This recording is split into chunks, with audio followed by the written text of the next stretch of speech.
Hello and welcome to the Game Theory Podcast. I'm your host, Sam Vicini. We are presented by The Athletic. Today on the show, Adam Spinella is in the building. We're going to dive deep into a lot of NBA stuff that happened over the weekend. We're going to start with 76ers and Nuggets, what I think was one of the most interesting games of the entire NBA season to this point and well worth breaking down on its own. Then we're going to go to that weirdo Celtics Lakers finish and game, one that apparently is going to cause the official NBA refs account many sleepless nights, according to them. Then we're going to move to the Myles Turner extension, which is a really, really interesting thing that happened over the weekend. The Pacers have finally committed, at least somewhat long-term, we'll talk about that, to Myles Turner. Then we're going to jump to some playoff teams that have young players in the rotation that have to make some decisions here at the upcoming deadline about whether or not they trust those young players or they don't trust them and what they do from there. Finally, we're going to talk about one of the most fun breakouts in the NBA right now, the Jeremy Sochan breakout. It happened midway through his rookie season. Some of it is contextual. Some of it is just him being really, really interesting as a prospect. We'll talk about all of that. But Spins, what's going on, buddy? Hey, Sam. Really good to see you. Excited for this episode. Fun to be jumping around the NBA and the league. I think we're probably going to hit on almost half of the league based on how we talk about teams in different contexts, based on games from yesterday or, NBA playoff decisions that are upcoming that relate to that and the trade deadline. So super, super fun to be able to dive into all of this. And, watching playoff football right now, I keep being reminded of the differences between kind of regular season and postseason play. And as we have an eye to the trade deadline, as well as to the playoffs for several teams that are in that race, I think trying to contextualize the conversation about gearing up for the postseason is really important this time of year. Most importantly, though, I got to go to my first Big Bash League cricket final game last night to go see the Melbourne Renegades. Let's go. We got the hoodie on today. We're rocking Renegades gear. Go Gades. We love it. But let's talk about the 76ers and the Denver Nuggets. Again, just a fascinating game for a number of reasons. The Nuggets dropped like 73 points in the first half of this game. It looked like they were completely unstoppable offensively. And then the 76ers made a really, really intelligent move, switching PJ Tucker onto Nikola Jokic. And I don't think I've seen anybody this season who has been able to speed up Nikola Jokic in the way that PJ Tucker did. We often talk about on this podcast how Nikola Jokic is like this algorithm of basketball, and there's almost nothing you can do to speed that up. He's just going to operate at his own pace. He's going to operate at his own tempo and completely dominate the game with his decision-making and passing and processing ability. If he's going to score, he's going to make high-level reads to his teammates. And from the moment that PJ Tucker just started to like get into his lower half and crawl into him in transition from 75 feet away from the basket into the mid post, anywhere on the court in these short roll settings, it was so interesting to see that algorithm like just 10% malfunction and the effect it had on Denver's offense. I think PJ Tucker, look, obviously Joel Embiid was the most important player in the game. James Harden was the second most important player. PJ Tucker was unequivocally the Sixers' third most important player in that game. He was awesome against Nikola Jokic. And that's where I wanted to talk about this looking forward to the playoffs, because I think what the Sixers were able to show, at least in a way that Denver has to now be conscious of, is maybe a little bit of a blueprint for how to interrupt that Nuggets offense in a certain way, where if you have a physical four-man who can really slide his feet, move around, and still be able to play a rim protector next to him to clean up some of the backdoor cuts, the other moves in a way that Embiid was really impactful in doing in that second half, now you might have a way to cause some turnovers against Denver. And I think that that's the biggest thing is Jokic. I think he finished with 7 turnovers. Philly was able to get a couple easy ones as a result of some of that. Like those possessions add up at the end of a game, but speeding up Jokic was definitely the story of the second half. Yeah, the idea of being able to put a physical 4 on him and then having that rim protection to guard against Aaron Gordon, particularly because Aaron Gordon is constantly cutting baseline. He's constantly trying to finish at the rim. He's been an incredible partner for Nikola Jokic this season. I think he's probably been the second best Nugget this season. And on top of it, like, I thought he was really good yesterday. Shot 8 of 10 from the field. I think he had like 19 points, 16 points, something like that. He was super, super impactful. And yet, having Joel Embiid just be able to sit at the rim and be available and just let Aaron Gordon shoot. Like, if Aaron Gordon wants to shoot, by all means, go for it. That's going to be a strategy that opposing teams implement throughout the playoffs. No doubt. And I think that Denver needs to find an answer for that. As good as Aaron Gordon's been, maybe it's Aaron Gordon just like trusting himself and upping the 3-point volume. He shot 39% from 3 this year. He's just only taking 2.5 of them per game, right? In this game, he only took 1 of them and missed it. So maybe it comes down to Aaron Gordon trusting himself a little bit more. Maybe it comes down to, them just having a different, club in the toolbox, right? Or club in the bag in order to bust out in moments like this to give defenses a bit of a different look. I don't want to put this down to Aaron Gordon. I think he's been fantastic this season. I think he played his role really, really well. It's just that when teams can do this, it's interesting in a way to potentially slow down Denver's offense. You saw a lot of those like high-low lob plays, for instance, that Nikola Jokic loves to run. Those just completely evaporated with Joel Embiid being able to sit at the basket in that way. So, yeah, it's a really, really interesting thing that I think Denver is going to have to solve in addition to their defense, which just also desperately needs solving on some level. Denver is in just like a really fascinating spot. They're so good because Jokic and, Michael Porter is getting healthier and healthier every game. Jamal Murray is getting healthier and healthier every game. They're getting this incredible, not quite all-star turn from Aaron Gordon, but like legitimate high-level starter turn from Aaron Gordon on a winning playoff team where he plays great defense and is an awesome cutter.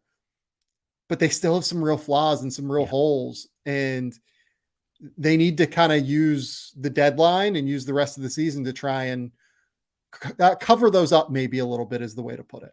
Well, the thing about the Sixers' defensive scheme from Saturday was when you pressure Jokic a little bit more and you have a rim protector in Joel Embiid sitting back there and able to just dare guys to backdoor cut to him, that allows everybody else on the perimeter to pick up their pressure because they're not fearing getting backdoor cut.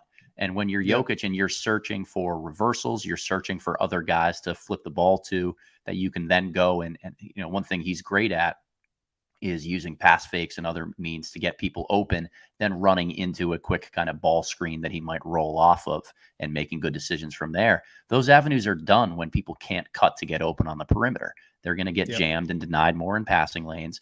And if they backdoor, then they're just going straight into a rim protector and a guy like Embiid. So, it definitely takes a specific roster construction with what you can do in the front court to be versatile enough to put the Nuggets in that position.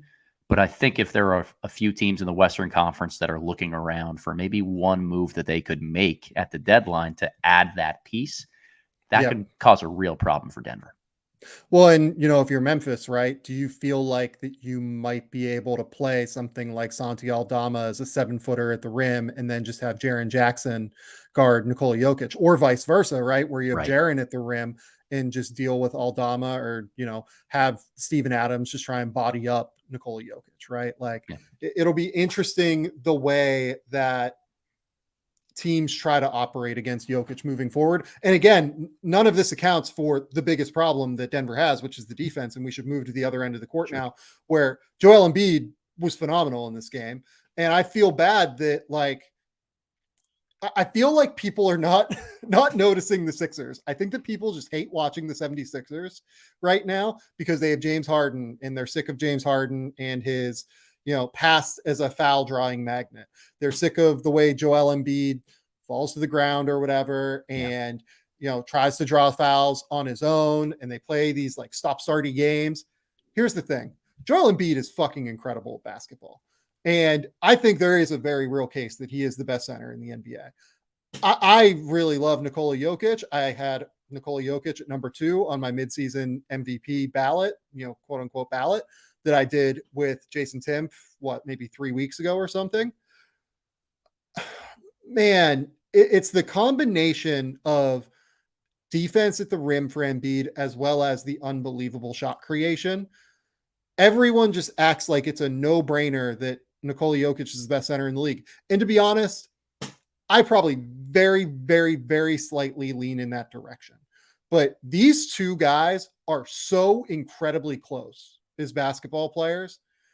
And Joel Embiid straight up got the better of Nikola Jokic in this game. And that has to mean something on some level. MVP, there's still, a third of the season left, more than a third of the season left. Who knows where that's going to settle? I think that Joel Embiid just clearly came out, and you could see it from the moment that this game started. First offensive set, pump fake into a mid-post, in the mid-post into a drive and one. Third possession, trailer drive from Embiid into a finish at the rim. Fourth possession, 18-foot jumper, nothing but net. Like you could just see totally locked in from the jump. Seventh possession for the Sixers.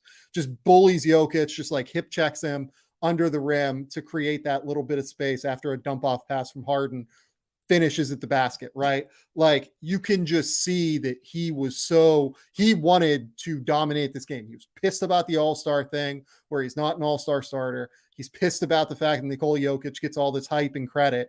And he came out, he dropped 47 points, and it was just clear he was the guy on that day that was by far the best player on the court. Well, and Sam, you talked about this on your podcast earlier in the week with Mark Schindler about the Defensive Player of the Year voting. Like there always seems to be these qualifying statements around Joel Embiid, right? Like he can play like this when he's locked in.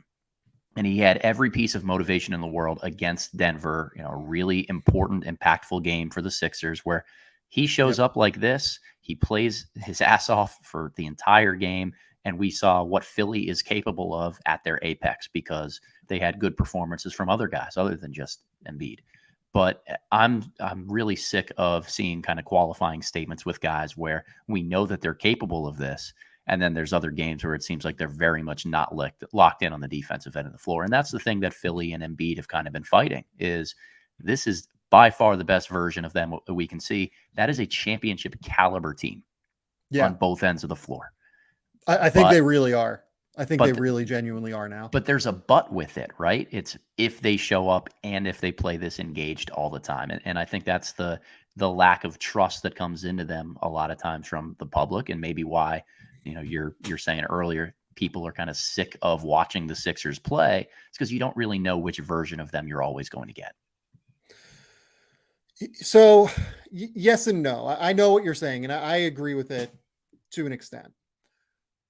I also think that for the most part, when Embiid has been on the court, other than that little 8-game stretch to start the year, he's just been really good on defense, just straight up. Like he has just been straight up very, very good on the defensive end of the court. His rim protection has been top notch. He's been more engaged within ball screen actions.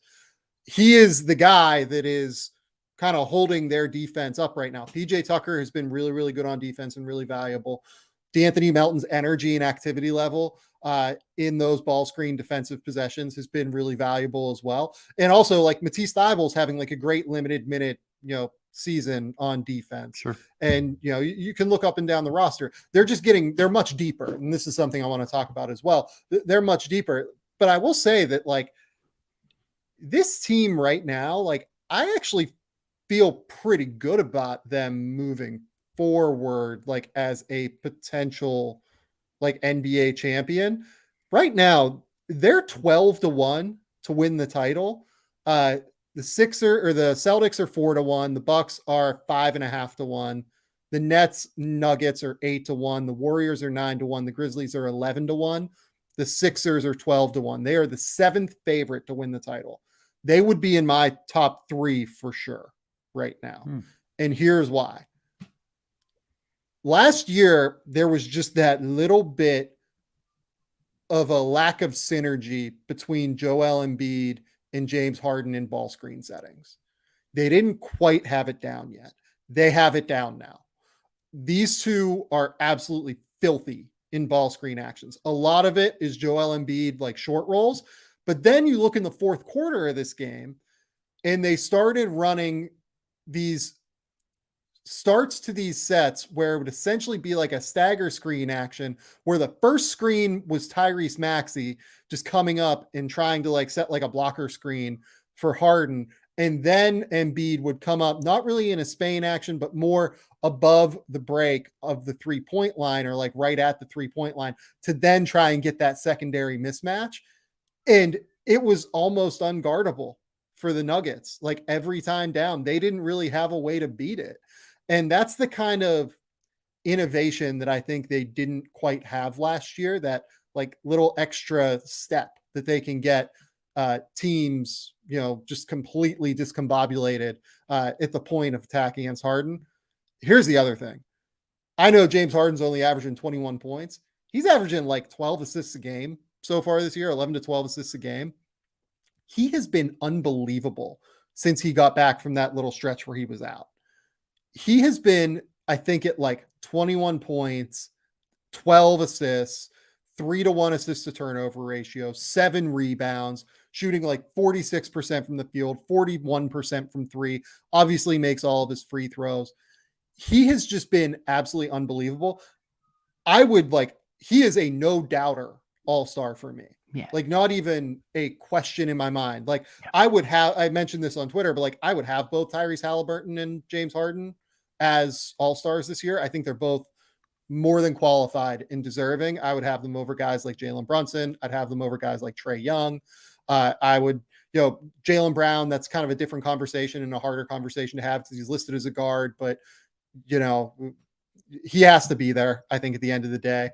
I think those are the three that I would have. I would have one of them in a wild card spot, and I would have Brown and Harden in the 2 guard spots. So I'd have Halliburton in the wild card spot.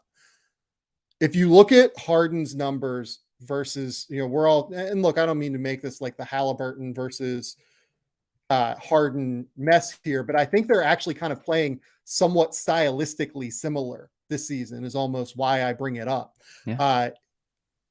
They're both averaging right around 21 points, 11 assists, 6, in Harden's case, 6 rebounds. Halliburton is at 20 points, 10 assists, 4 rebounds. Harden has a better true shooting percentage. On top of it, there's this idea that James Harden is just a creation of Joel Embiid this season. And that just is not true. You look at their play-by-play stats, Daryl Blackport's terrific site.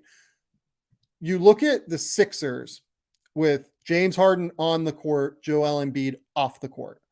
They have a net rating of plus 2.1. When Tyrese Halliburton is on the court for the Pacers, they have a net rating of like negative 0.1, basically. I think that, it's negative 0.1. So they're slightly losing the minutes where Halliburton's out there. It's fine. Like they're still 22 and 18 when he plays games. Like he's not the reason they're losing those minutes. But I think the Sixers are a better team when James Harden is out there versus the Pacers when Halliburton is out there. And you can say that like, the Sixers are a better team, right? I don't know. I mean, Myles Turner would be the third, if we're counting, those 10 players potentially that would be on the court, saying that James Harden and Tyrese Halliburton are 1 and 2 in some order, right? The next best player out of that group is Myles Turner, if we take Joel Embiid off the court, right? Like unequivocally. Yeah, he's probably all due respect. Yeah. Yeah, like all due respect to like, Yeah. Maxey, Tobias Harris, PJ Tucker, all those guys. Buddy Hield's shooting 1,000,000,000% from 3 on like incredible volume this season. He's been great. I would say like his season has been pretty close to Maxey's, if we're being honest. So I don't know. Like, I don't think the lineup difference is actually that substantial either. So I would have Harden ahead of Halliburton, but that's more of a statement of me saying that is how good James Harden has been this season. His distribution, his passing, his playmaking has gone completely under the radar. And it needs so much more attention. He deserves so much credit for the way he has integrated himself into being that number 2 option for the 76ers. On top of it, like, one of the pushbacks I got from Pacers fans was, oh, if you take Tyrese Halliburton off of the Pacers, they've completely fallen apart. And they are. I think they're like 2-9 in games where Halliburton doesn't play. It is so much harder in the NBA to go from a 500 team, which is like right around what the Pacers are, to being a 70% winning percentage team, right around where the 76ers are, as opposed to going from like a 30% winning percentage team to a 50% winning percentage team, or even like a 20, like you could even say that like it's harder to go from 20% or to go from 50 to 70 than it is from 20 to 50, I think, even though that difference is greater when it's 20 to 50. It is so hard to win at the highest levels of the NBA, and the 76ers are doing it. I am a big believer in this team. They're way deeper. The guy that's really stood out recently is, George Niang. Niang, yeah. They don't win that game last night without George Niang. So the score is 99-84. George Niang hits back-to-back threes out on the semi-break to get it to 99-90. Then Jamal Murray commits an offensive foul. Joel Embiid gets an and one when, they take Nikola Jokic off the court for a minute. So they have Jeff Green guarding him. Then they bring Jokic back on for the offensive possession. He throws just like a terrible lob to Jeff Green, and Embiid breaks it up. He gets the ball, gets fouled, takes that weird like 3/4 court shot that he gets fouled on. And, then it's your 12-0 run. It's 99-96 entering the fourth quarter, and all bets are off. And then Niang later in the fourth quarter hits that like miracle corner three from the Harden inbounds pass where the Nuggets just like completely break down and like forget he's out there. And it's just like, this, what are we doing, Denver? But also like they're so much deeper. They have so many different options to create in those settings, I think. So I really, really like Philly. I get that like people in the public seem to be down on them. As long as Embiid and Harden are healthy, I believe in this team. I think they are like clearly the number 2 team I would bet on in the East. And I would feel better about them than most of the teams in the West right now, honestly, including Denver, because I just think Denver has more holes that are exploitable in the playoffs than Philly does. Yeah, Philly is a little bit deeper, both in terms of just how many players they can have off their bench, but the different holes that they can cover up based on what their opponent brings to the table. You can throw DeAnthony Melton out on different backcourt scores. You can have Thibault out there for periods of time. Niang is going to come in and be the least gun-shy human being you'll ever find on the planet. Like if he's open, it's going up. Like Montrezl Harrell can score against opposing bigs off the bench and kind of carry a little bit of offense in the pick and roll if you need to. I think that's an underrated pairing, and maybe why Harden is doing so well when Embiid sits is because you actually have a decently offensively minded pick and roll big and partner for their guards to be able to run with. So I like the way that Philly is set up from a depth perspective, and it's going to give Doc Rivers a lot of different buttons to press in the playoffs. I just want to make sure that we're very clear on one thing, Sam. He can't sit all of his starters at the same time in the postseason. Like he's going to have to juggle those lineups if we're going to trust the Sixers to make a run to the finals. Yeah, like that is my main concern about the 76ers right now is Doc Rivers. But you know what? He's getting a little bit more creative offensively. As I mentioned earlier, there have been some really interesting things that have happened in Philly that at least give me like a glimmer of hope that Doc won't fuck this up. I believe in the 76ers in a real way that concerns me at the moment. Now, I know you wanted to talk Nuggets defense at some point. Can I propose that we come back to that in a later segment? Because I think it's really relevant to what we're going to talk about a little bit later on. Totally. So let's take a quick break, and then we're going to jump in to Lakers-Celtics. I don't think we're going to spend quite as much time on that game, but what a weird shit show that was.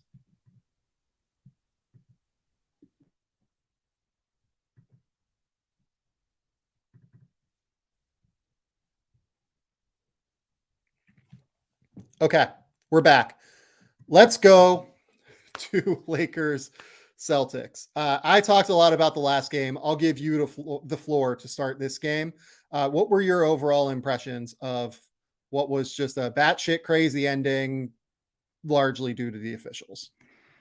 Yeah, look, the officiating stuff stands out on its own, and the Lakers probably should have come away with a victory in that one without too much Yeah. consternation. Did they shoot themselves in the foot in certain regards and then appear completely unmotivated in overtime as a result of that? Yes, they absolutely Yeah. did. And I think that there's been two recurring themes we've seen with the Lakers. One is that they don't, for a LeBron James led team, have the same mental fortitude and toughness to really persevere through those tough situations that we've grown used to seeing LeBron teams have. The other part of this is that the Celtics were really light on defensive presences in that game. And I thought that the Lakers weren't creative enough, particularly down the stretch, to try to make up for that and find, particularly in a late game, the right aspects that you need to attack defensively time and time and time again when Rob Williams is off the floor and Marcus Smart's not really out there.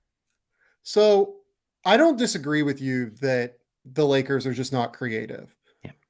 My problem is that they just don't have the means to be able to be creative. Sure. Right? Sure. Like, I don't really blame Darvin Ham there. I blame like this whole thing for me for the Lakers is about the front office. This team has shown time and time again that they are somewhat ready to compete against really good teams. They have competed against almost every good team they have played, it feels like. They've beaten the Bucks. They've played two incredibly tight games against Boston at this point. It feels like every game that they play, terrible team, good team, it's probably going to be close. Yeah. But I don't know. Well, like, I guess my point is, like, I don't know what you want them to do in those settings other than run like the LeBron AD high screen and roll, which is basically what you kind of have to do when you have those two guys. But also, they're just not amplified within that setting right now when you're closing, or at least in like the late fourth quarter, Rui Hachimura and Troy Brown are out on the court together. And Dennis Schroeder is out there and Patrick Beverly is out there. Like, all due respect to Patrick Beverly, who has made shots previously in his career, nobody really cares if he's shooting. Nope. Like, there's just no, like, they will leave him open at the expense of stopping the LeBron AD pick and roll. They will leave Dennis Schroeder open from three at the expense of stopping that action. This team just has no shooting, no complementary pieces for that primary play that they should run at the end of games. I feel like that more than anything, people will point to Russ. And by the way, Russ is a symptom of this, in my opinion, because Russ is, someone that does not have a lot of off-ball gravity in any way, shape, or form. That's why the Russell Westbrook closing lineups often have been unsuccessful for the Lakers this season.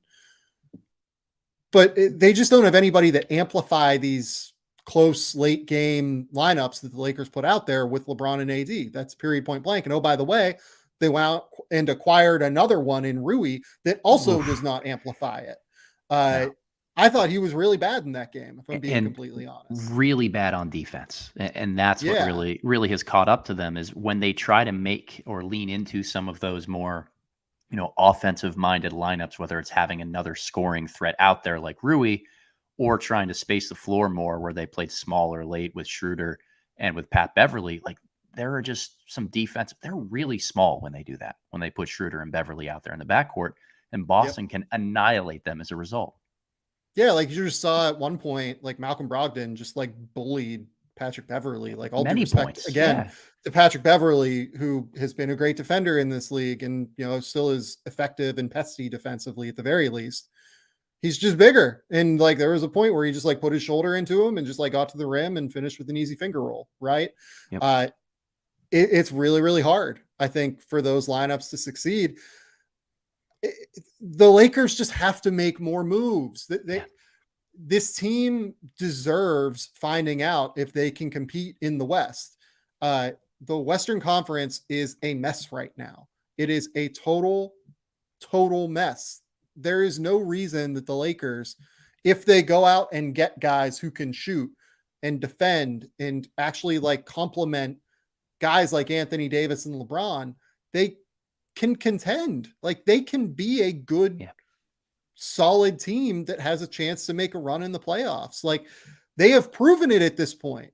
And oh, by the way, like, the refs, frankly, have stolen a couple of games from them. Like, inarguably, like, Yeah. I'm not a Lakers fan. I don't I don't really like, I like LeBron. I'm not like some like stan that's like trying to, curry favor with Lakers fans. They have had multiple games stolen from them by officials this year. And this was one of them. The very, very obvious foul on Jason Tatum hitting LeBron's arm on the drive at the end of the game should have put LeBron at the line with like 0.7 seconds left, shooting two in a tie game, right? There is something like a 90% chance he makes one of those two free throws and they win the game. So I just, I mean, I'm really struggling with it right now. Like, I'm really struggling with that front office, just like hanging LeBron and AD kind of out to dry. Well, I think the tough part about it is there doesn't seem to be a ton of belief in who they have right now as a result. Like, they're still winning games and being competitive, but when it gets close later, as we saw at the end of overtime last night, there was just a head scratching belief or drive to try to make the right plays happen. If you're the Lakers, like, they got beat down the floor after a make by Jaylen Brown, who ends up getting free throws out of it. They just took their time on that last possession that they got offensively. They were slow to foul when they, the first were trying to get a trap against Boston, got over the half court line, and they were slow to foul after at that point. And then the last trip down ended up being an AD made three at the top of the key, but it took 11 seconds in order to get that off and left no time on the clock. The late game management from this team, while the coaching didn't seem to be great in those moments, the players have to have a desire and a passion to just go and make some of those plays. And it very much felt like once the referees were against them, so to speak, and they didn't get the result in regulation and got off to a poor start to the overtime period, they kind of called it quits a little bit. And that to me is really, really concerning because that's not a LeBron-led team. That doesn't happen. Well, I don't even know that they fought back in overtime. Like they got down 6, they got down 113, 107 after that Jaylen Brown 3. Yep. And they didn't roll over. Like, I thought they very well could have rolled over in that setting after the LeBron foul, after the Beverly technical. The greatest technical ever, by the way. Greatest one ever. One of the funniest things I think I've ever seen a player do on an NBA court. Like, just straight up. It's amazing. Grabbed a camera and showed the official. That is, honestly, I love that. Yeah. That's amazing. Yeah, it definitely like screwed the Lakers a little bit, but that's just some amazing shit. But the guy that for the Celtics just like completely took over was Jaylen Brown. He had 20 points in like the last 6 minutes of the fourth quarter in overtime. He was phenomenal over that stretch. And again, like, I think it goes to show the Lakers, like, that's actually the guy that was getting the significant mismatches. Like, they did whatever they could with their size and length to take away Jason Tatum. But whenever you just have multiple smaller guys out there, Patrick Beverly, Dennis Schroeder, Russell Westbrook, Lonnie Walker, even like Troy Brown isn't a great matchup for him because he's not athletic enough. Like, it just sets you up for failure against teams that have multiple shot creating, ball handling wings.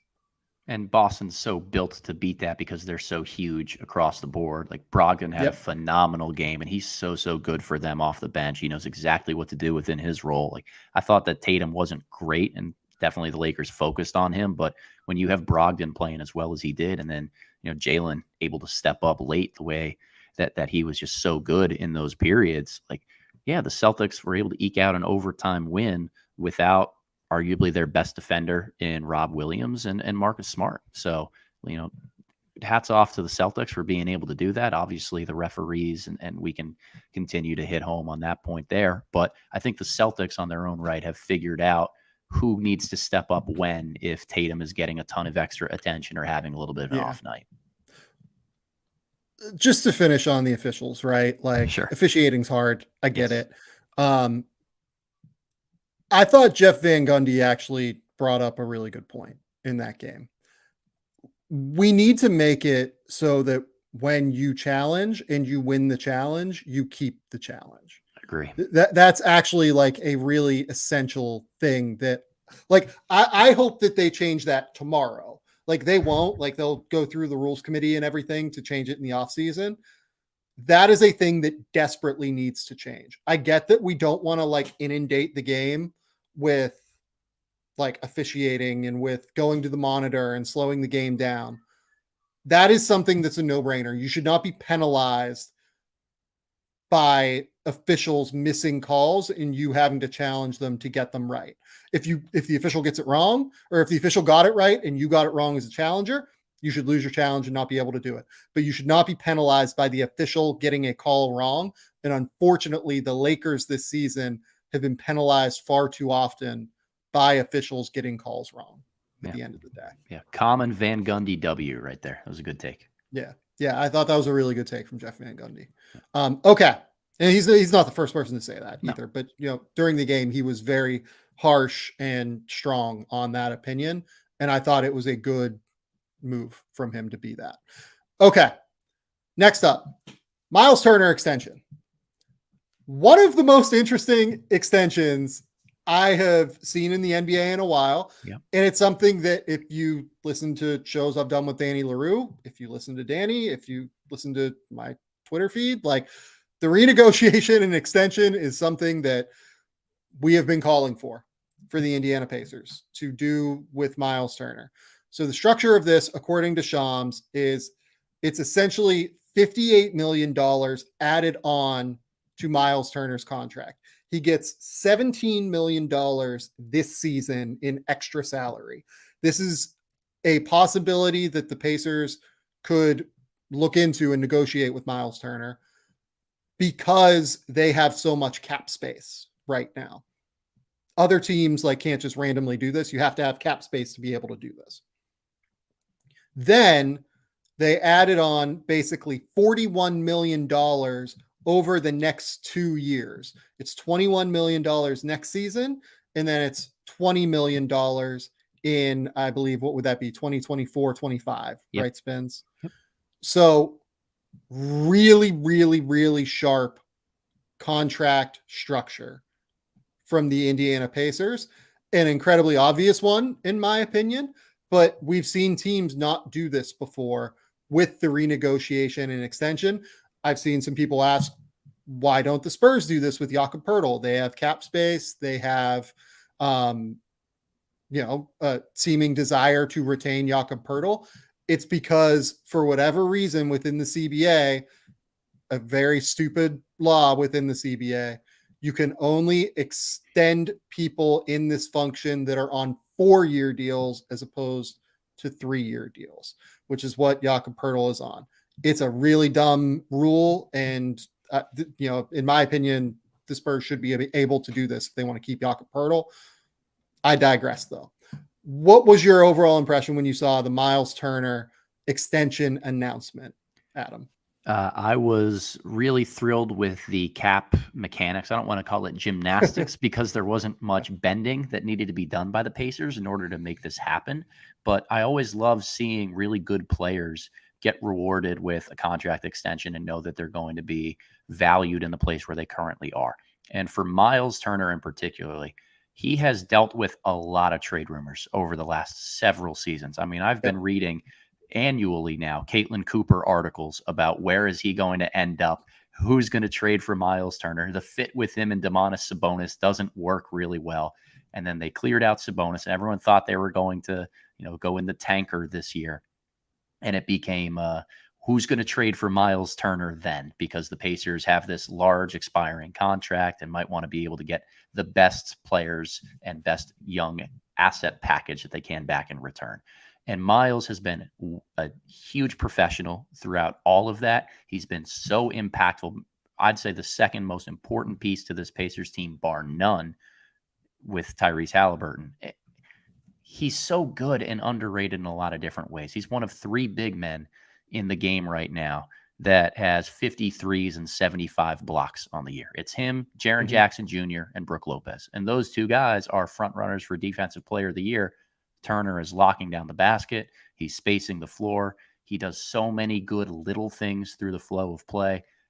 I love the fact that he's been rewarded and can have some of that patience. Now, I know a trade isn't off the table for Myles. This extension doesn't mean that he's locked into being in Indiana for a long time, but hopefully it gives him just a little bit more security and belief in what they're building in Indiana. I'd like to see him stick around for the long term because he's a great fit with Hallie.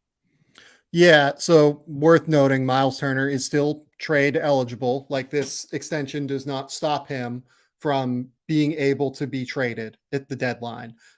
He can still be moved. Obviously, there is like a functional difference between Myles Turner on an expiring contract versus Myles Turner now on what is essentially a very team-friendly contract moving forward.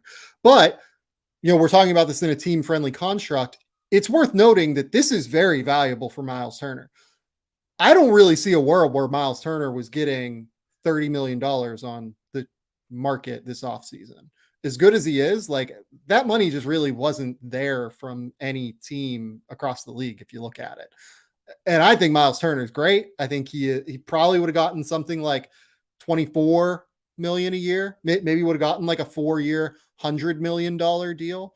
But because of this extra added $60 million, he's going to be able to hit free agency again at age 29, where basically to make himself whole on what he could have gotten, let's say, this offseason, he's only going to have to make $20 million a year in what projects to be a much more beneficial circumstance in terms of TV money for the players moving forward. Like the way that player salaries are about to skyrocket due to this upcoming TV deal is going to be pretty substantial. So he's going to be able to hit free agency again and probably will end up getting $30 million a year when the cap goes nuts again.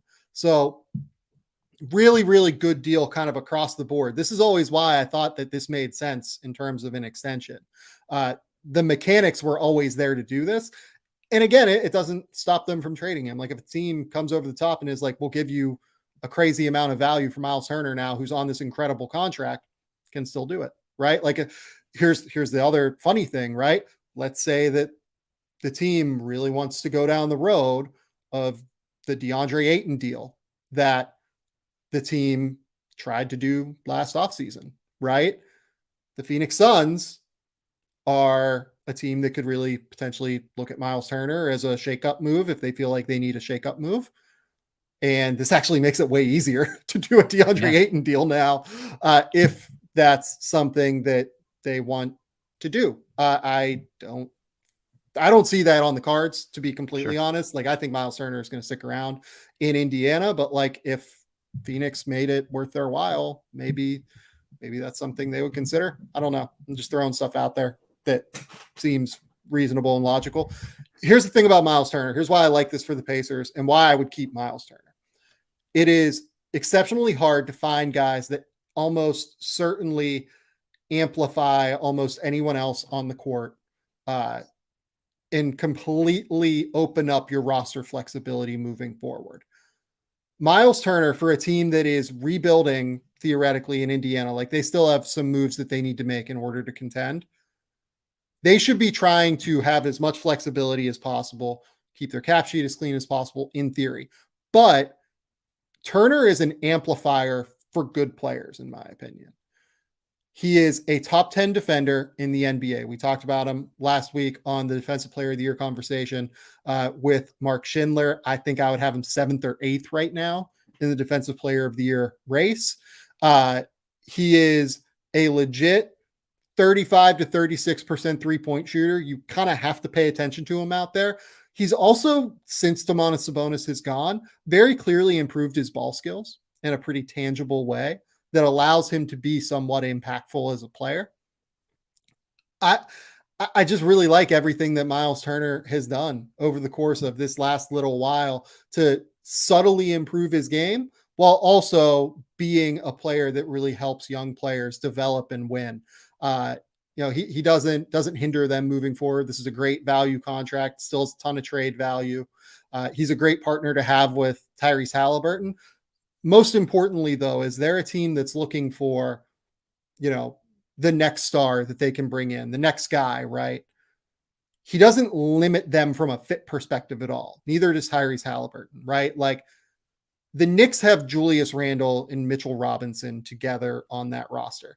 That does kind of limit the flexibility in terms of like, if they wanted to bring in a front court player, they would have to think about the way that that guy fits with Mitchell Robinson or with Julius Randle, right? Because they're both players that take substantial things off of the table while also adding like remarkable things, and the additions way outweigh the subtractions in both cases, but they do take some things off the table. Myles Turner doesn't really take anything off of the table from a team building perspective. You could maybe say like he takes playmaking and passing off of the table, which is why I'm like a little bit, I saw someone in the comments ask maybe about like a John Collins move.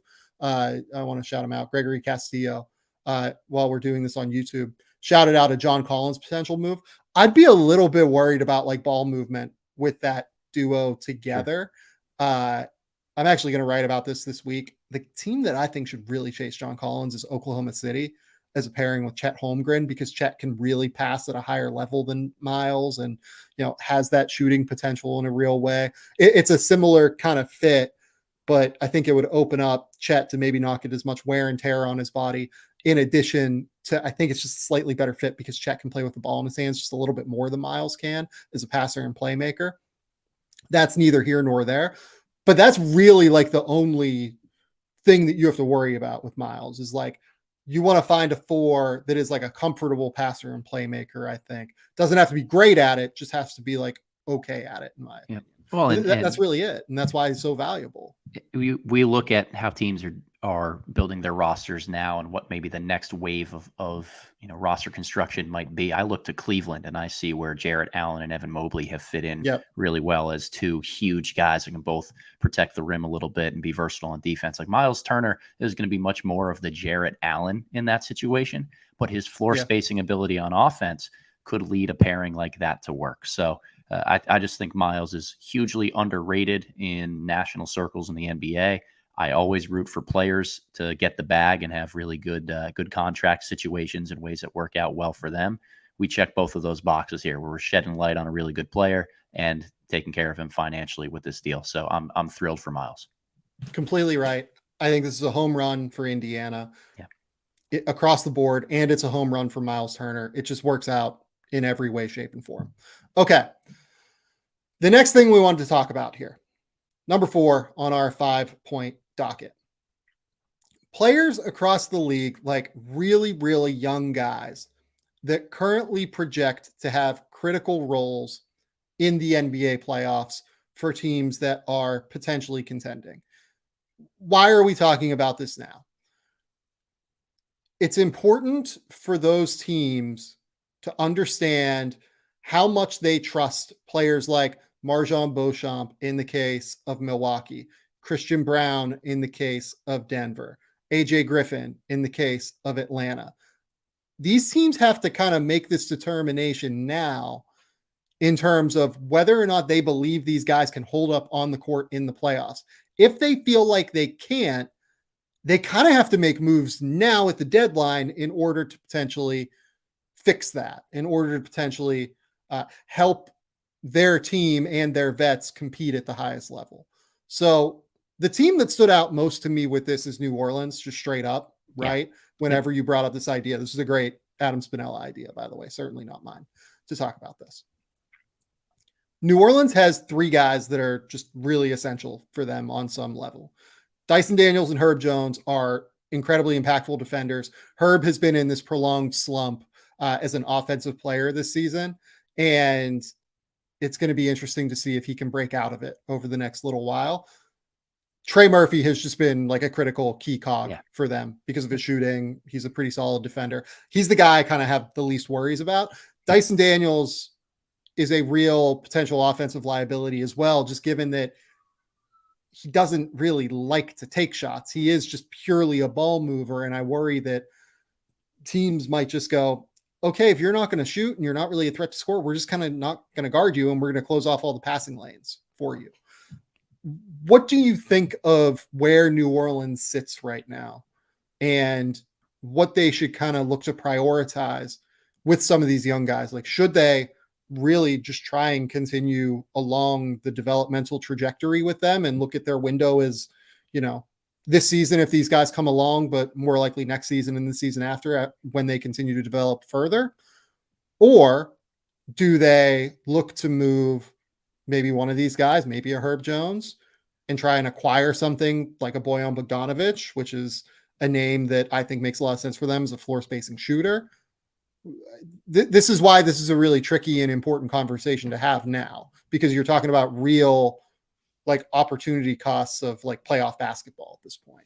Yeah. So playoff basketball is very different than regular season basketball in the sense that you game plan so specifically for your opponent to try to take away their strengths and force them to operate through their shortcomings on the offensive end of the floor. You want to exploit them by saying, I dare you to do this. And if this is how you're going to beat us in a best of 7 series, this is the way that we're going to choose that you do that. And I've been reminded of this topic a little bit as we're in playoff football mode right now. I think that there's a question that gets thrown out a lot about the value of experience in postseason series, right?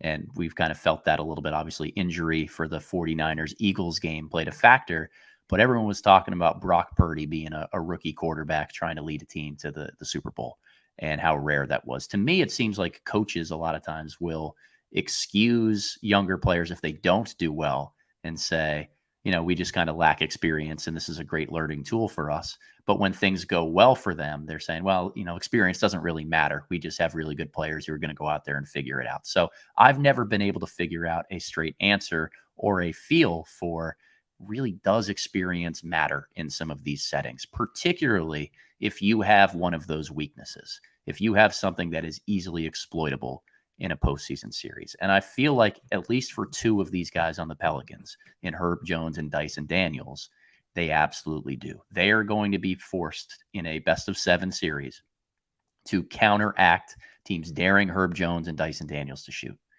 And when you look at the rest of the roster construction for the Pelicans in playoff settings, when they want to maximize minutes for their best players and keep them on the floor, you're going to want to see a lot of Jonas Valanciunas and a lot of Zion Williamson.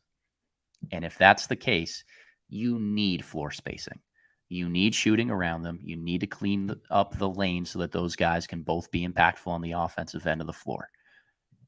I don't know if you can really survive for long stretches of time with a guy like Herb Jones on the floor as a result of that. You can look at his postseason minutes last year, and he played a lot of them, but that was in a series without Zion. Everything changes when you put Zion on the floor with more than one non-shooter. And that's what really is going to worry me for the Pelicans. So I agree with that. The thing that I feel like I still don't have a great like general feel for, maybe is the way to put it. I don't know yet what this team is when all of Zion, CJ, and Brandon Ingram are on the court together. That trio has, according to play-by-play stats, again, Daryl Blackport's great site, they've only played 172 minutes together this season. They have clobbered in those minutes. Yeah. They have won them by 14.4 points per 100 possessions. They have a 122 offensive rating and a 107 defensive rating. Ooh. Like, they are kicking the shit out of teams. And like, you get all 3 of those guys on the court together, and then you have Larry Nance if you want to play small. You have Jonas if you want to play big. That's your 4. And then you might only have to have one of these guys. Maybe you go Trey Murphy. Maybe you go Dyson for defense. Maybe you go, Najee Marshall because you want Najee out there. Maybe it's Jose Alvarado if you want to try and speed teams up. They just have so many different options to be able to bring if all of these guys are healthy and on the court together. And if you trust this 172-minute sample that we've seen that says, okay, no, this team's really good when these guys are out there. Like, this team can really play. So in that vein, it's hard. I think I would be patient if I was New Orleans. Me too. And I think I would trust the young guys. I would not move all that it would take. So Kyle Metz in the comments on YouTube, for instance, just said, Herb Jones, Jackson Hayes, Devontae Graham, 2027 Milwaukee first for Bojan Bogdanovic and Rodney Magruder. I think value-wise, that's like not that far off in terms of what Bojan should and will go for. I don't think I would do it. Nope. If I was New Orleans. Like, and I actually am someone that like really thinks that like Herb Jones is a player that they should explore moving, because I struggle to see the fit with all three of those guys, plus Trey Murphy, plus Dyson Daniels. And I just value Dyson and Trey a little bit more than I value Herb, right? And frankly, they have Najee Marshall as well, who's turned into a really good, impactful defender. Really valuable slasher for them, gets out in transition, does really impactful things. So I'm good with them using Herb as a trade chip. Like, I think that it's a reasonable, smart move to do so. I think he will have real value around the league as well. Part of me just says be patient with this group. Like, can you play both Trey Murphy and Bojan together with that group? Like, can you play CJ, Brandon Ingram, Trey Murphy, Bojan Bogdanovic, and then Zion? Oof. I don't know. Maybe. I don't really think you can get away defensively at the rim with that. No. I think Bojan is like much better than Trey Murphy is right now. I don't know if that's true next year. Bojan will be a year older. Trey Murphy will be a year older and more experienced. Much better defensively. I think that it will get closer and closer as this thing goes on. So I think I would just be patient. I know that that's like a shitty answer for the Pelicans fans, but like, I think they have every reason to be patient, because again, we haven't seen their best three players on the court together all that much this season. If they get CJ and Zion and Brandon on the court all together at once, and they start to roll teams again, like I think they're probably going to, if I'm being completely honest with you, I think they're going to regret like giving up future assets from this tool chest that they have, which is just absolutely enormous, for a guy like Bojan that, probably plays this year in real minutes for them. But I don't know if he is like a future, he's definitely a future rotation guy, but like probably not a future closing lineup guy for them after this season. If you really believe in Trey Murphy the way I believe in Trey Murphy, if you believe in Dyson Daniels is like a perfect complement for CJ McCollum in the backcourt in the way that I believe he is. So I would be patient if I was New Orleans. I would trust that you're going to get healthier, trust you're going to get Zion back. If Zion's out, you're fucked anyway. So like it doesn't matter almost what move you make. So I would just wait. I would be patient. I would not make a move if I'm New Orleans, which is not exciting, but I would hold off. I agree. I will say, like, if OG Anunoby came available, that's one that I would have real interest in. Yeah. But I would not have that much interest in Bojan personally. Yeah. And look, I think in this conversation, I agree with you. Hold tight, keep the guys that you have. If there's one who I think gets squeezed in the postseason most between Daniels, Herb, and Trey Murphy, I think it's probably Herb, actually. That it's more so about. Well, and Najee Marshall is in that mix as well. Like, I think Najee would play over Herb right now in a playoff game. Yeah, I think that we're going to see too much of the Andre Robertson treatment for him, where if you try to put him in a corner, he's just completely ignored in those settings, and that does so much damage to the rim attacking prowess of a guy like Zion. I don't know if you can do it. And this is all due respect to Herb, who is still one of the 25 best defenders in the league. I don't know if whatever the number is, right? I threw out a number off the top of my head. I'm not, being specific about it. But he's a great defender. He is really genuinely valuable on that end. It's just hard, I think, to make it work lineup wise when they have all these other options. That's right. He can play in a postseason series, but just not when he's next to Zion and Jonas, and the way that the Pelicans kind of need to be built, because I really worry defensively, particularly in the postseason, looking at how potent a lot of these Western Conference offenses are with any minutes that you would give to Zion at the 5. I don't know if the Pelicans are ready for that yet. And as a result, that's just going to squeeze a non-shooting, bigger winger forward from the rotation. It's got to be Herb. Okay, let's go to the Bucks now. Sure. The Bucks are in an interesting spot. They might not need MarJon Beauchamp in the playoffs. Like, it's very clear though that the Bucks are being, I don't know about aggressive at the deadline, but they're having real negotiations. Every report that you see is that you can, imagine a Grayson Allen trade. You can imagine them bringing in Jay Crowder. You can imagine them trying to do like a smaller deal. Like I saw one that said like they were looking at Cam Reddish, right? I think that might have been Mike Scotto who reported that at Hoops Hype.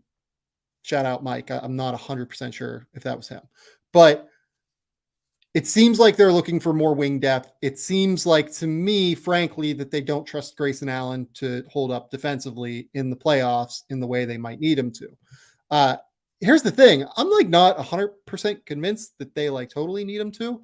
You're going to be able to play Giannis, Drew, and Chris Middleton.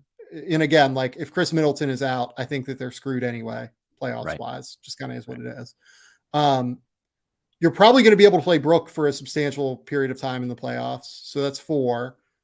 Pat Connaughton is not having like the most efficient year in the world, but is still a guy that I trust to hold up in the playoffs.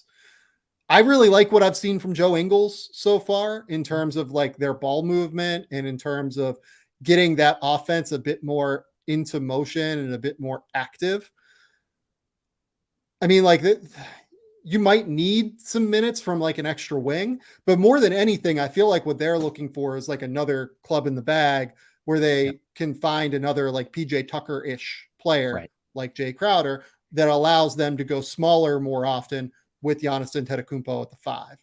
So it's interesting.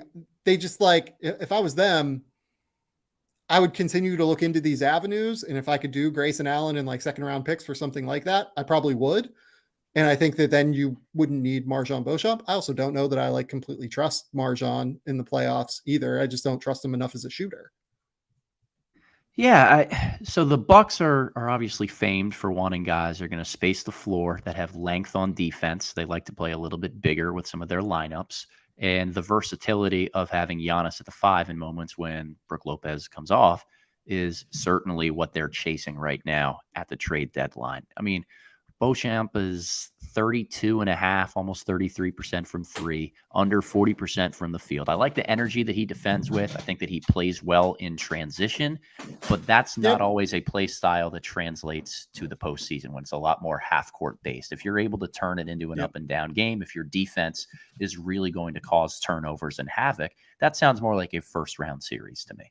But when they get into the nitty-gritty of games against Boston and Philly, when it becomes a bloodbath in the half court, or even Brooklyn, who has so many savvy scorers and spaces the floor well, I think it's going to be tough for him to be positively impactful when he's on the floor. I think he can go out there and give you solid minutes where you maybe don't notice him a ton, but I don't know if that's necessarily what the Bucks are looking for when they do have avenues like trading Grayson Allen or trying to acquire another piece that they can add, which would be better served for postseason success than Beauchamp. Well, and on top of it as well, like they have other options. They have Jordan Nwora. They have Wes Matthews, who, Wes has been not great this season, but they can at least, maybe try and run him out there. Maybe he is done in the playoffs. I would not want to run Wes Matthews out there in the playoffs right now, frankly, but they have a lot of these like depth wing options that they can, give it a shot, basically. I would be looking for an upgrade though, if I was them. And it seems like they are. I think that they are smart to be trying to look out on the market, see what's available. The guy that like just does, I think, make sense for them depending on the price is Jay Crowder. I mean, like if they could go get PJ Washington, that'd be nice, but I think PJ is probably too expensive at this point for them. I mean, Alec Burks doesn't really fit a lot of what they need, but probably would be a good fit within this offense in terms of like being a great shooter. I just don't know that he's, he is probably, I don't know. He's probably not a better defender than Grayson Allen is at this point, but he is a better shooter and just like a more offensively versatile player. That could be an option for them, but it's just hard to find the right guy, right? Like Eric Gordon's probably the right guy, but they just don't have the salary matching mechanism to be able to do it. Terrence Ross takes similar amounts of defense off the floor if you go out and get him. Doug McDermott takes similar amounts of mobility off the floor if you go out and try and get him. Also, relatively bigger salary that doesn't totally work for them. So, maybe a name is Sadiq Bey if they really wanted to like try and go for it. But I just don't even know if they have the assets to be able to do that unless Detroit is way more down on Sadiq Bey than what I'm thinking they are. And on top of it, you're probably going to have to pay Sadiq Bey, Right.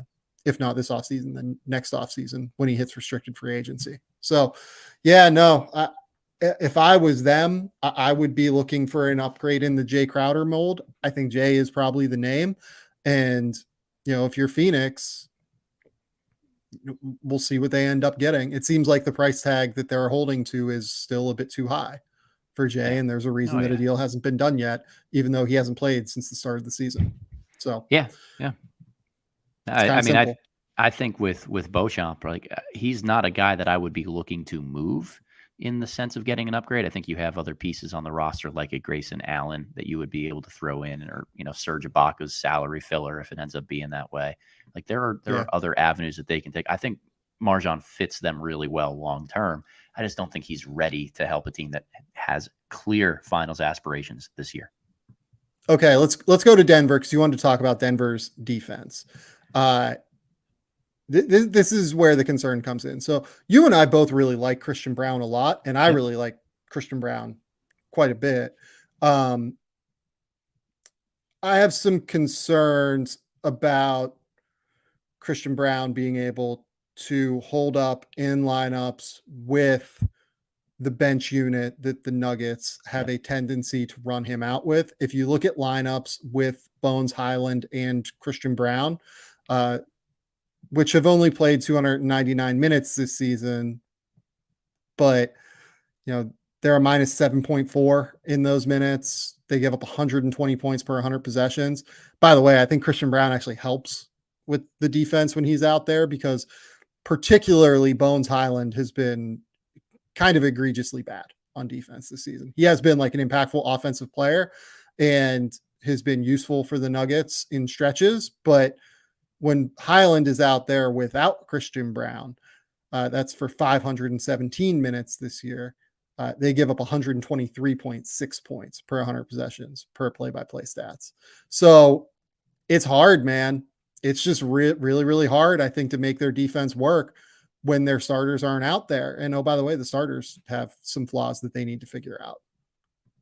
Yeah. So I'm glad you brought up Bones because I don't think you can have a conversation about what Brown's potential role in the playoffs could be without trying to contextualize the defensive backcourt pairing with a guy like Bones. And Bones needs a lot of help on the defensive end of the floor. I like Brown. I think he's a good defender. I don't think he has enough kind of length to be able to offset some of the concerns that they have in that lineup. And we saw last night in the game against the Sixers, Brown was a DNP. And I think Bones was picked apart in those moments that he was in the game.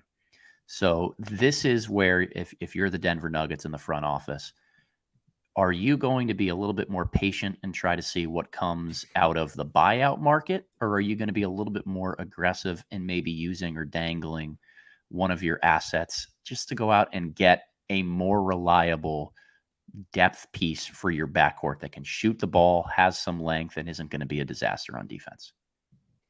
Yeah, no. So I think they need to do something with this bench unit for sure. And, I think Nuggets fans will probably come back and be like, Bones has played quite a few minutes this season with DeAndre Jordan. DeAndre Jordan is like just an abject mess defensively. Yeah. They've only played 257 minutes together. I mean, they've been a disaster in those minutes because almost every lineup with DeAndre Jordan has been kind of a mess. But they're giving up 125 points per 100 possessions in those minutes. That's absolutely right. DeAndre Jordan, in Bones Highland in lineups together is just a no chance defensively. Construction. That teams will just run ball screens at them constantly and will immediately dominate. That's a team that like Mason Plumlee would be a substantial upgrade for them at the backup center position. He's a guy that has familiarity with the offense, obviously, having been there previously. That's something that I would be intrigued with if I was them. I actually think he would be a substantial upgrade on DeAndre Jordan defensively as well. I don't think Mason is good defensively, but he at least like it's harder to take advantage of him defensively than it is DeAndre at this point in DeAndre's career. All due respect to what he's accomplished as a multi-time All-NBA player. They need to do something with this bench unit. They need to go find, in my opinion, like I would like for them to go find like a DeLon Wright type of player. Ooh, maybe it is yeah. DeLon Wright, a guy that can play point, can solidify lineups, can play next to Bones Highland, can be a solid defender. That would actually kind of be like a perfect fit for them, in my opinion, if they were willing to kind of look at, moving what it would take to get a DeLon Wright, which I wouldn't think would be crazy. I mean, DeLon is, basically only on like a 2-year, $16 million deal. And those numbers are pretty matchable within Denver's cap sheet. Yeah. Yeah. I just, again, the bench unit is a huge part of this, because when we were talking earlier about Nuggets and Sixers game, if you're Philly and you see a certain type of player on the floor, you can sub different pieces in to be strategic with how you want to close games or what focal points you want to attack. That's George Niang on offense. That's Melton and Thibault a little bit more on defense. You have a lot of different options. Denver just doesn't have that versatility with their bench because they've got one really positive defender, and that's Brown. And he's a little bit handicapped on the offensive end of the floor, where you need floor spacing when he's out there, particularly if he's not going to be on the floor with Jokic. So they need a little bit more, either in terms of rim protection on that second unit so that they can play a more offensive-minded style with a guy like Bones, or they need that backcourt connector piece who's still a good defender like a DeLon Wright. I love that fit. That really helps play one of those two guards in Bones or Brown. But I think two of them together, particularly without rim protection, is going to be a struggle. Yeah, hilarious thing I just realized is they have a $9.125 million trade exception that DeLon Wright fits into perfectly. Do you know how they got that exception? How? Moving Monte Morris to Washington. So yeah, no, I think that like that's the kind of guy that would really help amplify Bones Highland and would really help make their roster make a little bit more sense. Do you give up, 2 or 3 second-round picks for DeLon Wright? I probably would. Yeah. I don't know if Denver would, or I don't know if Washington would do it. Like DeLon's a useful player, but I think that Washington just continues to make confounding decisions that I don't really understand. But, there are other defense-first guards out there that you can find. The Wizards should trade DeLon Wright for a couple second-round picks so that it opens up more minutes for Denny Avdia. That's what it comes down to here. Yeah, well, like the really interesting one for Denver is if they could convince the Bulls to part with Alex Caruso. It feels like that's going to cost a substantial amount to do so. Again, Caruso fits perfectly into that trade exception, but I don't know. You could also keep the trade exception and do something like Ish Smith and Peyton Watson and a pick or something like that. If the Bulls really liked Peyton Watson and wanted to take a flyer on him, if I was Denver, I would absolutely trade Peyton Watson for Alex Caruso. But I don't think the Bulls are particularly interested in moving Caruso unless it's for an egregious overpayment. But I think that Denver is a team that could consider egregiously overpaying for Alex Caruso, and it makes sense for them to potentially do so. This is the window for them. It's open. I wouldn't be surprised if they're really aggressive. Yeah. I mean, and this is a we're the remnants of the front office that Tim Connolly ran has traditionally been very aggressive. They've been willing to move guys, like RJ Hampton for Aaron Gordon immediately after selecting them. So, we'll see if Calvin Booth feels the same way as Tim did, but I think they have to do something with this bench unit. It's just not good enough, especially on the defensive end. And they need to find other guys off the bench who can come in with the starters.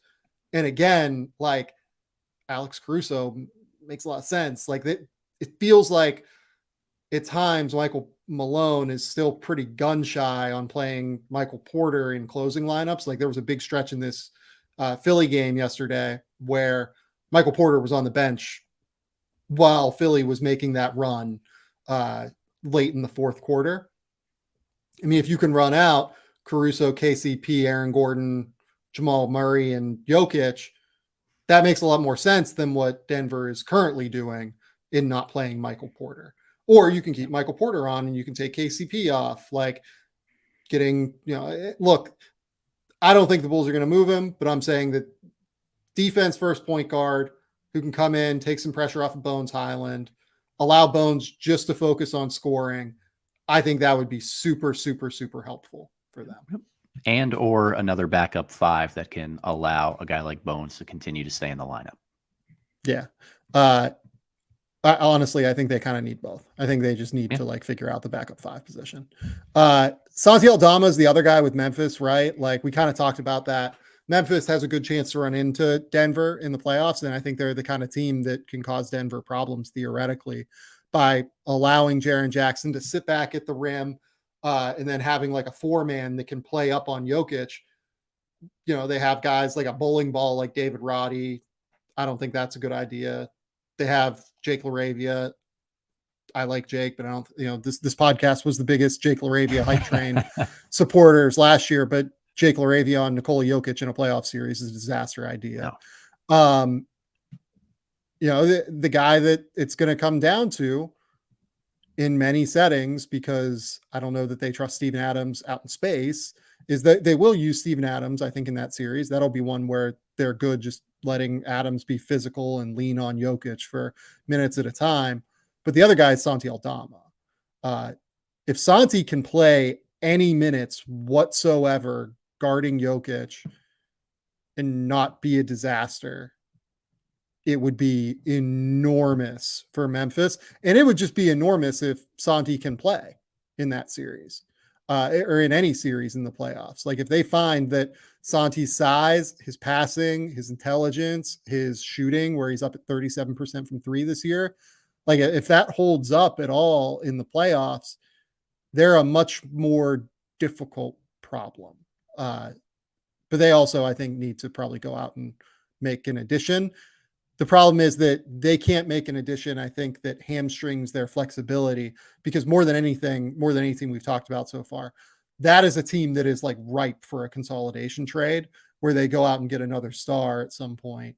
I wouldn't want to make a move that limits that potential moving forward. So it might end up being that they have to trust Santi, but if they could go out and get like another bigger 4-man, I think that would really help them. So the thing with Santi and Jaren together is that you have length and versatility on the defensive end to be able to execute that type of scheme against Denver that we talked about Philly did. You've got just 2 7-footers that can coexist together. And offensively, both of them can play impactful roles on the perimeter.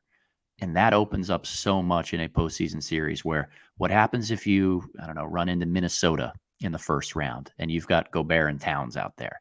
Huge advantage if you try to go in particularly late game lineups to 2 7-footers that can stretch the floor a little bit and play versatile roles defensively, guarding some of those guys in space. What happens if you run into Denver and you say, all right, Jokic, you got to defend on the perimeter now because we can spread you out and play a real true 5-out style when we sit Steven Adams. I think the key for the Grizzlies, and they've been leaning into Aldama a lot to try to figure out what they have with him, is seeing if those minutes, particularly in maybe closing situations with Aldama and Jaren Jackson, can work. And that's a lot to put on a guy in Santi who's getting his first real NBA minutes this season. He played a very minimal role as a rookie. He still kind of functions as a rookie in my mind. That's a lot of pressure in a Western Conference Finals type of series to put on a younger guy like that. But man, if it works, it's really helpful for them. Well, and here's the other thing too.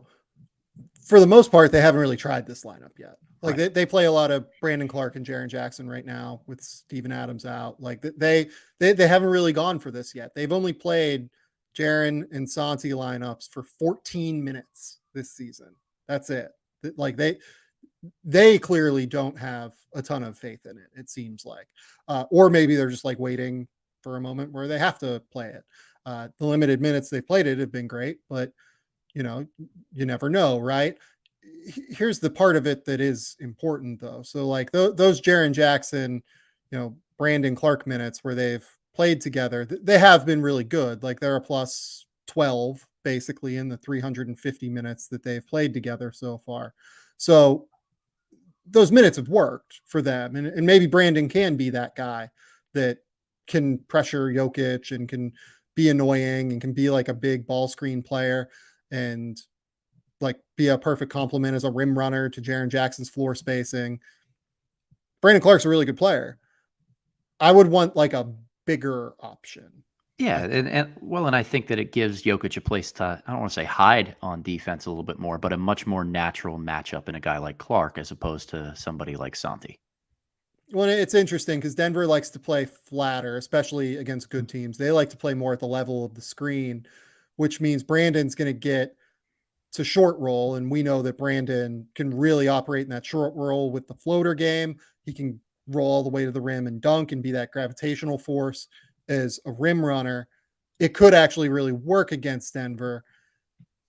They're just in such a weird spot, the Memphis Grizzlies. Like, I'm just like so curious to see, what a series against Denver looks like for them and what a series against a lot of teams looks like for them. Yeah. But I particularly point out Denver because Denver is first in the Western Conference. Memphis is number 2 currently in the Western Conference. Obviously they've pulled away a little bit, those two teams, from the rest of the West. The Clippers are kind of starting to bring things together. I think the Pelicans will figure it out once they get Zion back. But the rest of the West, including Golden State, like they have some real questions here. And it does feel like right now there is at least a chance that Memphis ends up on a collision course for Denver. And, this is a Memphis team that, has only played Denver once this year so far. And it was a 14-point loss. Kind of pulling up the box score now. They only had 91 points in that game. They did have Jaren in that game. But Denver, I believe, did not have Michael Porter Jr. or Jamal Murray in that game. So, Memphis also didn't have Desmond Bane. It feels like they didn't really get a real run of it in that game. So I just don't know what it looks like. And we can talk about theory, until the clouds come home. And I'm sure that Memphis on some level is talking about like what it looks like in theory when all of their guys are there and all of Denver's guys are there, because those are the two teams that are best positioned long-term in the Western Conference moving forward. But, I think that there's quite a bit. Like Kevin Simon in the YouTube comments just brought up Jared Vanderbilt to the 76ers. I would love that for Memphis. I think that'd be a terrific addition for them. Yeah. Just, again, big, versatile defensive wings who can guard kind of 3 through 5 and just be disruptors. They seem to have a lot of value right now. Yeah, definitely. Oh, by the way, we want to close on another guy that fits that billing. We do. And we wanted to talk about AJ Griffin and maybe a couple other guys, but let's cut it there and sure. We'll finish there. The guy we want to finish on is Jeremy Sochan. Yeah. Jeremy Sochan has been awesome over the course of the last, what do you want to call it? It's been like 3 weeks. Yeah, 3 weeks. I mean, particularly over his last 6 games where he's starting to get an uptick in an offensive production and has shot the ball really well from 3. But this has really been something dating back to like early to mid-December when he went to those one-hand free throw attempts and has started to gain a little bit more confidence in himself. I don't want to, get ahead of things right here, but I don't know if I've ever seen this type of in-season improvement from a young player like we've seen from Sochan over the last 6 weeks. He's just gotten infinitely better in so many different areas, and his confidence is growing, and the Spurs are letting him ride and giving him longer leash and things. He's really, really good. So we're talking about Jeremy Sochan because he had 30 points, 8 rebounds, 5 assists against the Phoenix Suns last night. The Spurs lost that game by 10, but Sochan was super confident. He shot 25 times in that game. Like, he was aggressive. I want to talk about what I really like about him in a second, but the overall numbers over Sochan's last 20 games, which, as Spins mentioned, takes you back to December 19th. That game against the Houston Rockets. Jeremy Sochan is averaging 13 points, 6 rebounds, 3 assists, about 1 steal per game, shooting 46% from the field, 36% from 3, 77% from the line. I believe that most of those, if not all of those, are one-handed free throws. I can't remember if he started right on that date or if it was a couple of games later. That's a true shooting percentage of like 54%, just a few points below average for a guy that, oh, by the way, also ends up taking a lot of tough defensive assignments for the San Antonio Spurs on a night-to-night basis. 2 nights ago, he guarded a ton of Jeremy Grant against Portland. Last night, he got, kind of locked up occasionally with Chris Paul, had to deal with a lot of Mikal Bridges. Just really, really is a guy that ends up taking on a lot of defensive ability. And by the way, this is why I loved him in the draft. I went back and looked at number 6 overall on my board. I was an enormous fan of him because of this versatility, because I thought at some point the offense would come along. Where did you have Jeremy last year, and what have you thought of this growth over the course of this last 6 weeks? Yeah, I had him at 13, which is a little bit lower. And one of the reasons for that was because I didn't know how the offense was going to come along. I had some questions about the shooting. I had some questions about how is he going to fit into, different. I saw a guy who can handle a little bit and is a good passer, but is he more, pushed to the corners in an offense? Where is his ideal spot? And the growth that he's been able to show with the Spurs thus far, not just in terms of his shooting, but being competent in so many other ways is crucial. You talked about the Portland game. They use him, the Spurs do, every once in a while as a post-up threat, where they'll put the ball in his hands and run hammer screens on the weak side. They'll send cutters around him. He even hit, one of the Phoenix Suns guys last night with this like shimmy fadeaway from about 9 feet, which was really, really impressive. Like, his confidence has grown in those areas where we never even saw him operate in the low post or the mid post areas when he was at Baylor. I think the defensive part of this is always what we envision Sochan being great at. And I think the reason he's getting a little bit longer leash on the offensive end of the floor and asked to take 20 shots a game or be somebody that they say, we got to get your shooting competent right away, is because he's so damn good on defense. And we saw that last night against Phoenix. The offense, 30 points, 5 assists, hugely impressive for a guy like Sochan. But he did it while he's guarding their most important actions and players. He was assigned for much of the second half on Chris Paul and asked to be the guy who chases over the top of those ball screens with Paul and DeAndre Ayton. And if Paul is smart enough to force a switch and Pirtle gets sucked out onto him, now Sochan is matched up with DeAndre Ayton on the blocks and has to box him out. And all of the defensive effort and energy that goes into that, while on the other end of the floor, Phoenix said, Sochan's the guy we're going to hide Chris Paul on. And Sochan made him play time and time again. That is exactly what I want to talk about with Jeremy Sochan. Time and time again this season. And look, you can take this one of 2 ways in terms of what it means for him developmentally, right? Teams have tried to hide their worst defender or the guy that they most want to get rest on the defensive end on Jeremy Sochan. Phoenix did it last night with Chris Paul. In that Portland game, they did it occasionally with Damian Lillard, more often Anthony Simons. Earlier this year, I talked on the podcast about Dallas trying to hide Luka Doncic on him from time to time, and he dropped 20 in that game, right? teams consistently try to do this, and he does a great job of recognizing exactly when he has like a size-based mismatch, like he did against Chris Paul last night, an effort-based mismatch where, Luka Doncic is just trying to get a blow defensive or like on the defensive end because he's responsible for so much on offense. They're trying to like hide him on Sochan so that they don't get hit too hard on defense while Luka is taking like an active rest, basically, where he's on the court. Or if it's just like a quickness-based mismatch, like frankly, at times he had last night against Chris Paul, where he's just faster than Chris Paul is now and uses those long strides and he's rangy and long. He just moves and he cuts and gets aggressive in transition. He just like figures out how to attack, right? And how to attack that takes most advantage of what he's being presented with on the court. Like against Chris Paul, he just crushed the size mismatch. Like he had a couple of those, as you said, like cross corner kickouts out of the post against Phoenix last night that was super impressive.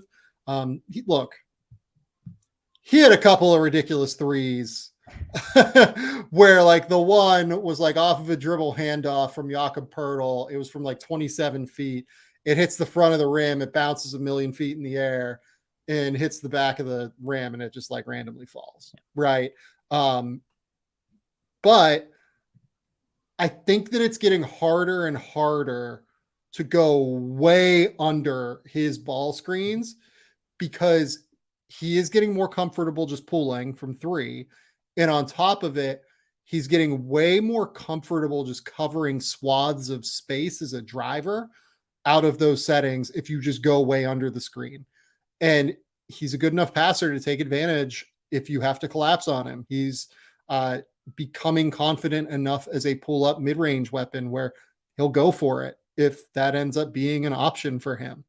This isn't to say that he's a finished product. This isn't to say he's some incredible, definite superstar in the NBA moving forward. But as Spin said, over these last 6 games, 18 points, 6.5 rebounds, 3 assists, 50% from the field, 55% from three, 86% from the line.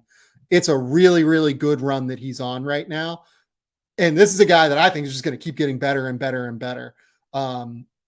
His athleticism, his length, his defensive versatility, the passing, the processing speed, the IQ, all of it is there for him to be a very, very successful NBA player. And it's showcasing itself in the exact kind of ways that I hoped it would for his sake when he was in the draft last year.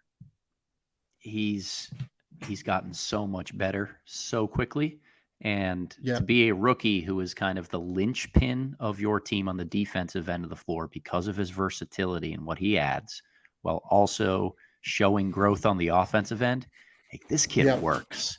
He is going to continue to work and continue to get better. This is just a match made in heaven in terms of an organization that always has a plan for guys and is going to continue to get you better, while also knowing that they want a defensive brand of basketball in some regard too. He's so good in San Antonio's system. Yeah, I'm a very big fan of, like, he will move up the rookie rankings the next time I do them, which will be not this week, probably the week after. Might end up being this week because the week after is the NBA trade deadline, and that feels like an aggressive week to add that to my burden as a content creator. That's all I've got, those Spins. Anything else? No, I don't think so. Fun weekend of kind of NBA action and games here. I think we were treated to a good doubleheader on Saturday evening, and it's that wait and see mode where a lot is going to change over the next week or two. Potentially, this may be a very quiet trade deadline, but on the same token, there are enough teams out there that have to make some sort of a move. I'm really curious to see what happens. I think that's dead right. Adam Spinella, tell the people where they can find your work. Yeah, follow me on Twitter at @theboxandone_. Subscribe to the Substack, theboxandone.substack.com, or find me on YouTube at my name, Adam Spinella. But as always, Sam, really grateful to be on here kind of with you. And I think this is the first episode we've had where we've both donned the hat. And I think this is a trend that's got to continue. Yeah. Yeah. You got the boys Latin hat on. I've got the Beautiful Pittsburgh Pirates. Oh my goodness. What an organization, Adam. Just a modicum, just the epitome of absolute competence and brilliance is in professional organization, the Pittsburgh Pirates. No doubt about it. I've seen like 3 Pirates playoff games in my life, maybe like 5, something like that. I will have a mailbag coming up on Monday or Tuesday at The Athletic, breaking down some potential trade deadline stuff. Just honestly, like a column basically on the way I would look at the deadline if I was some of these teams. I'll also maybe have rookie rankings this week now that I'm looking at like the schedule and calendar, like when makes sense to do them. It might actually be like on Thursday this week. We'll see. that could be an option for me. What else? I will have another podcast on Wednesday. So Tuesday night on the YouTube channel. I will definitely be doing All-Star Reserves. I'm not sure if it'll be with Schindler or if it will be with a different guest yet. I haven't talked to Mark yet about what his schedule looks like and when he needs to best record this week. Until next time, though, we will talk soon.